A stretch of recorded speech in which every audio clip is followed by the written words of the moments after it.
Hello everyone, this is the extended version of the modification list of my Yamaha Tenere 700. First of all, why I needed this jack of all trades and master of none setup. I like to ride chill with low exhaust noise, but I also love to ride pretty fast and hard sometimes. I'm looking for a torque instead of the high revs, so the engine seems as good as it is yet. I needed a better suspension and controls, variable packing solutions.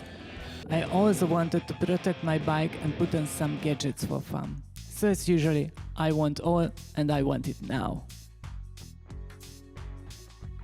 The variable windshield is really important for me. I need a nice wind protection for my wobbly helmet on highways, and when I ride off the road, I need all the movement freedom I can get.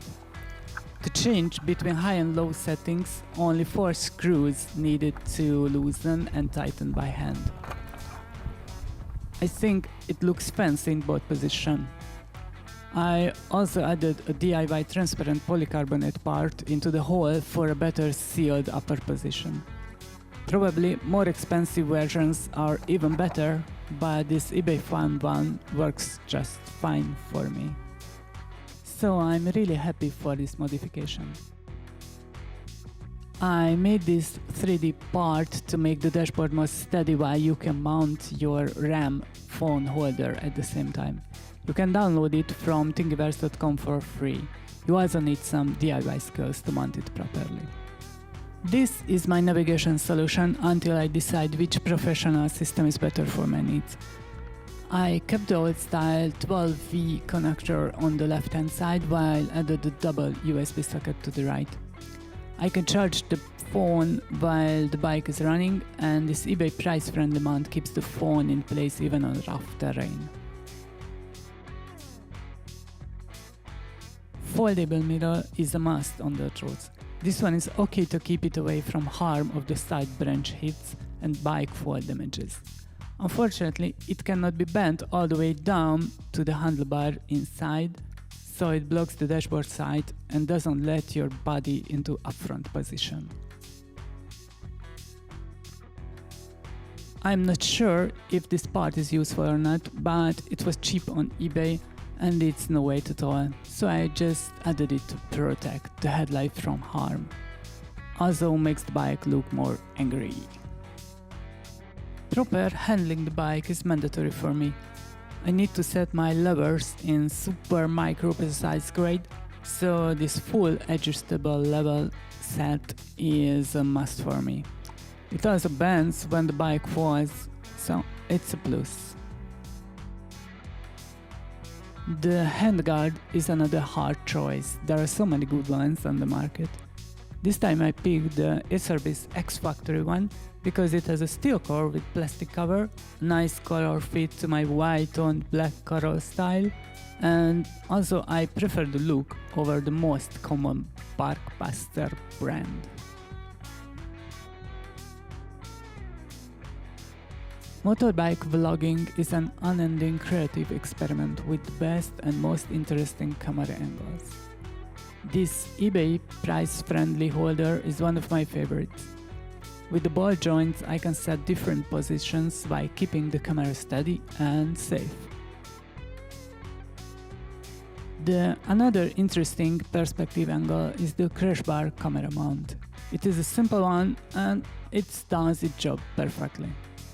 This was the most important and the most expensive performance upgrade on my bike yet. The original front suspension is a disaster compared to these Andronic cartridges. If you are above average skilled rider and you can afford it, it's a must. Front exo guard is protecting the most vulnerable part of the fork. The bottom bolt is prone to damage the fork itself, which is really expensive to repair or replace. You can switch the bottom bolt for plastic one too if you prefer that solution. Probably I will switch too for a softer one, but the plastic just seems too fragile to me. The original plastic radiator guards seem to me less protective against small rocks and pebbles as this Raleigh edition one. This one, however, is not really good in mud protection. Probably I should use both same time. I wanted the SV Motec bash plate for my bike, but the dealer could not get one for my Euro 5 exhaust. So for now I'm stuck with the OEM Rally Edition one. It was a free add-on from the handler. I just powder coated it black, added some extra pebble and mud protection grit to it. Another excellent e-service part for my bike is the frame guard. This is a simple but really effective flexible plastic part to prevent the frame and my boot at the same time from each other. It also protects the rear brake cylinder and most importantly, it looks awesome. The water pump protection is a simple metal plate shaped to cover the vulnerable parts of this part of the bike. It works fine, as you can see the scratches. One finger clutch is another must for me. I picked this budget one from Amazon. It works just fine, but I'm sure you can find a better one for more money. I also tried a budget hydraulic clutch conversion, but it did not work so well.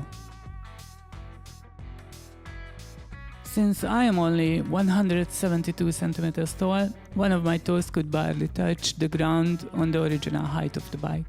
I decided to get a 2 cm lowering kit until I will feel the bike better.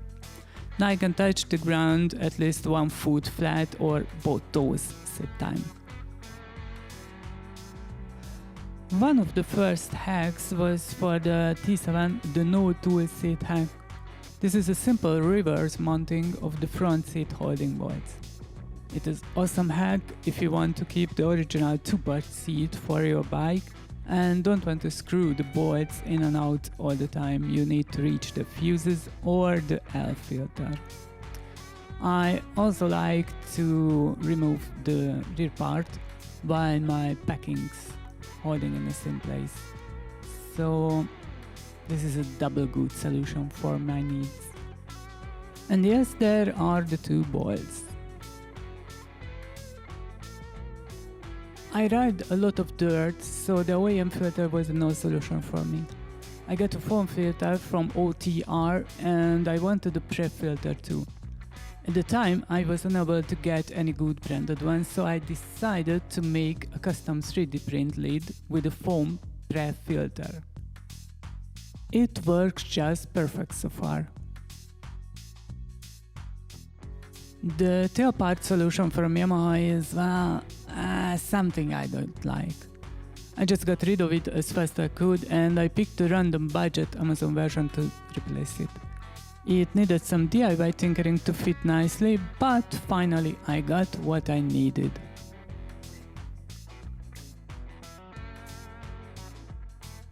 And yet another budget solution from Amazon. I replaced the bulky OEM signals for smaller LED ones. They are really small and more affordable if they break off. I also made a fancy 3D printed connector to the side panels.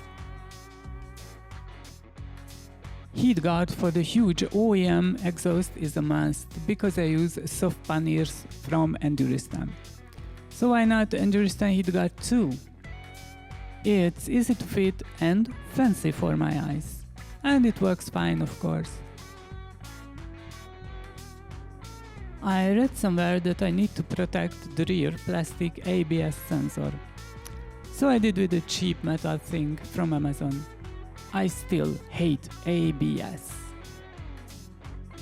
I needed a chain guard for the off-road riding and e-service did the job well again. I'm sure the OEM chain guide works just as fine as this one, but admit it, this one looks much more fancy. So the top rack. I searched a lot of top racks, but none of them was perfect for my needs, so I decided to try this budget Romanian company made one. I am really impressed with the quality and the usability. Rigid and durable material with a good mounting points. And it's really strong. The paint is durable as well. I only dislike is about design. Could be fancier. I picked the Enduristan saddlebags because it needs no extra mounting part. It has only 3 strong straps, which works fine with my bike's mounting parts. Looks fancy and the M size is big enough for me. Unfortunately, the plastic welding already started too this month. SVMotek Crashbar Strong protects the sides well enough. I'm sure there are better ones for different purposes, but this one fits for my current needs. The drybacks are fine and rigid, however, one of the top plastic locks already broken. I needed a hard top case for urban rides and to use as a hidey hole where I can leave my helmet and other accessories when I walk away from the bike. I know there are the aluminum top cases, but they are out of my price range. This one is good and big enough for my needs, looks acceptable and fits my full package system. And these are some decals to give the big black bike more friendly look. Yes, I made them and I love cats. And finally the tires. Nobis for off-road is a must. I am experiencing with it yet, but this one is good for my needs. The Mitas MC23 Rock Rider is a cheap solution for me. Although it is only 140-80, it is good on off-road and acceptable on tarmac. I hope you liked my video, and if you are interested in more adventure bike stories from me, like and subscribe. Thank you and see you next time.